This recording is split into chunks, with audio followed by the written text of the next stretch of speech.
ఇటీవల August 25న judicial commission 400 పేజీల రిపోర్ట్ని యూపీ సీఎం జోగిజీ ముందు పెట్టింది.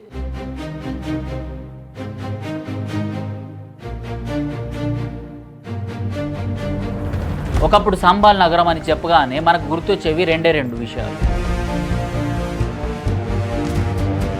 Famous historian doctor Ajay Anupam గారి ప్రకారం యయాతి అనే రాజు సంబాల నగరాన్ని స్థాపించారు.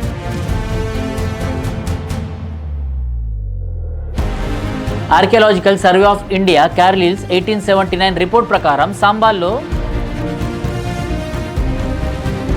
15వ శతాబ్దంలో బాబర్ హరిమందిరాన్ని ఇంకా సంబల్ నగరాన్ని ఆక్రమించక ముందు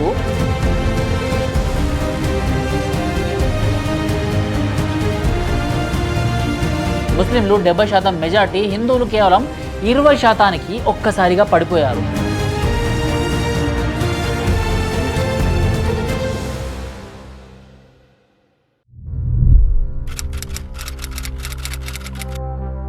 నమస్తే. ఈ వీడియో మొదలుపెట్టే ముందు నాకు సినిమా డైలాగ్ గుర్తొస్తుంది. రే సాంబా, కళ్ళున్నోడు ముందు మాత్రమే చూస్తాడు, కానీ దిమాకున్నోడు దునియా మొత్తం చూస్తాడని.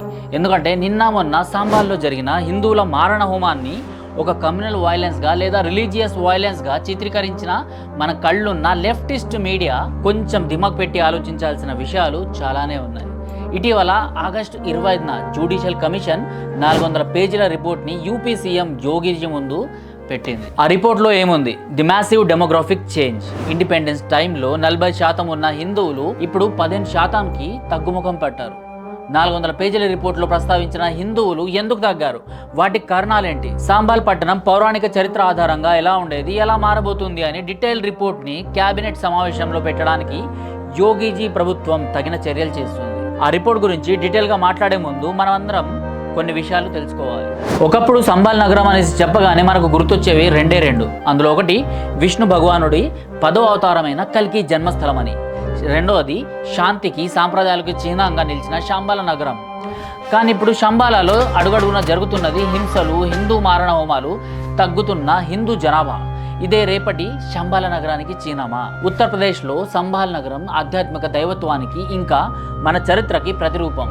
విష్ణు పురాణం, భవిష్యత్ పురాణం, కల్కి పురాణం ప్రకారం సంబాల్ని శంబాల అని పిలిచేవారు. అక్కడే కల్కి భగవాన్ అవతరిస్తారని, కలియుగాంతంలో ధర్మాన్ని పునఃస్థాపిస్తాడని మనకు చరిత్రలో క్షుణ్ణంగా చెప్పారు. అందుకే సంబాల్ నగరం ఒక పవిత్ర నగరంగా చరిత్రలో నిలిచిపోయింది. కానీ చరిత్రపరంగా ఉత్తరప్రదేశ్లోని సంబాల్లో ఇంకా మన పురాణాల ప్రకారం చెప్పిన సంబాల ఒకటేనా? విష్ణు పురాణంలో విష్ణు భగవానుడు కలియుగాంతం శంబాల గ్రామంలో కల్కి అవతారం తీసుకొని అధర్మాన్ని నాశనం చేసిన ధర్మ సంస్థాపన చేస్తారని చెప్పారు. ఇంకా భవిష్యత్ పురాణంలో కల్కి అవతారానికి ముందు సంబాల నగరంలో కులమత ప్రాంత ఘర్షణలతో అధర్మం కుప్పలుగా పెరుగుతుందని చెప్పారు. కానీ పురాణాల్లో చెప్పిన శంబాల, ఇప్పుడు మనం చూస్తున్న శంబాల ఒకటేనా అనే ప్రశ్నకి మొన్న జరిగిన సంబాల్ హరిహర మందిర్ కేసులో అడ్వకేట్ విష్ణు శంకర్ జైన్ ప్రధానంగా సంబాల్ నగరం గురించి పౌరాణిక ఆధారాలను అలహాబాద్ హైకోర్టు ముందు పెట్టారు. Famous historian doctor Ajay Anupam గారి ప్రకారం యయాతి అనే రాజు సంబాల నగరాన్ని స్థాపించారు. దానికి ప్రతీక శంబాల నగరంలోని మొన్న సంబాల్ కేసులో బయటపడ్డ హరిహర దేవాలయమే. హరిహర మందిరం సుమారుగా 5000 సంవత్సరాలు చెందినది. ఈ దేవాలయం గురించి శ్రీమద్ భాగవతంలో కూడా వివరించారు. Archaeological survey of India Carlleyle's 1879 report ప్రకారం సంబాల్ని సంబాలేశ్వర్గా గుర్తించారు. సత్యయుగంలో సంబాలేశ్వర్ అని, త్రేతాయుగంలో మహద్గిరి అని, ద్వాపర యుగంలో పింగళ అని 1879 రిపోర్ట్లో సంబాల్ చరిత్రని ప్రపంచానికి తెలియజేసింది.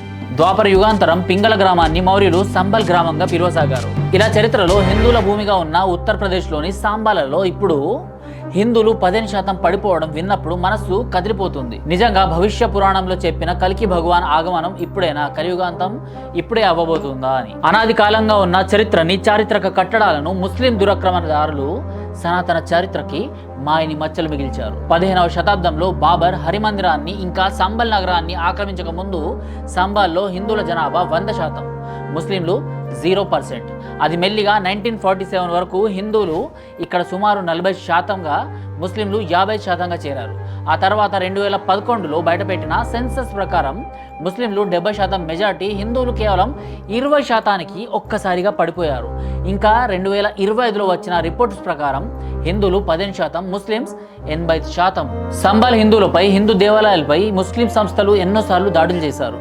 స్వాతంత్రానంతరం అంటే 1947 48, 53, 58, 62, 76, 78, 80, 90, 92, 95, 2001 నుంచి మొన్నటి 2024లో జరిగిన సంబాల్ కేసు వరకు హిందువులు అణచివేతకు గురవుతూనే ఉన్నారు. ఓ హిందువా వింటున్నావా? 1947కు ముందు తర్వాత వచ్చిన మార్పేంటి? ఇది అనుకోకుండా వచ్చింది అనుకుంటున్నారా, లేదా పక్కా ప్రీప్లానెడ్ టార్గెట్ అనుకుంటున్నారా? ఇక హిందువులు సంబాల్లో మైనార్టీలు అవ్వడానికి నేను 100 కారణాలు చెప్పవచ్చు.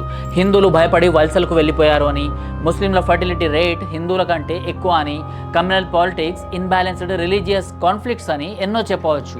అవి రేపు మన వరకే వస్తాయనేసి కూడా నేను హెచ్చరించవచ్చు. కానీ ఎంత చెప్పినా మన హిందువులు అర్థం చేసుకోలేని ఒక విషయం ఏంటంటే, ఒకప్పుడు వీరత్వానికి, క్షాత్ర ధర్మానికి ప్రతీకలైన హిందువులు ఇప్పుడు ఎందుకు పిరుకుపందులై భయపడి పారిపోతున్నారు? ఒక హిందువు ఆలోచించేది ఈ రోజుకి తన కడుపు నిండాలి, తన ఫ్యామిలీ కడుపు నిండాలి అనేసి. కానీ వారి లక్షణం మాత్రం భారతదేశాన్ని, హిందూ ధర్మాన్ని నీలమట్టం చేసి ఇక్కడ వాళ్ళ జెండాని పాతడానికైనా వెనకాడరు. వాళ్ళ లక్ష్యం కోసం చిన్న పిల్లల నుండి ముసలి వాళ్ళ వరకు సమయానుసారంగా వాళ్ళని వాళ్ళు పరివర్తనం చేసుకుంటూనే వస్తున్నారు.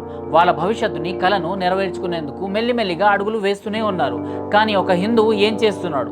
ఇప్పుడు నా ఇల్లు, నా కుటుంబం, నా కులం అంటూ మనలో మనం కొట్టుకు చేస్తున్నాం, మన వాళ్ళనే చంపుకుంటున్నాం. తేడా ఇదే. మనం ఈ రోజు గురించి ఆలోచిస్తే వాడు రేపు, ఎల్లుండి గురించి ప్రణాళికలు స్కెచ్ వేసుకొని ముందుకు వెళ్తున్నాడు. రేపు మీ ఊరో లేదా మీ రాష్ట్రం మొత్తం ముస్లిం రాజ్యం అయినా ఆశ్చర్యపోవాల్సిన అవసరం లేదు. మీరు ఇలానే కొట్టుకు చావండి, వాళ్ళు ఇలానే పెరుగుతూ ఉంటారు.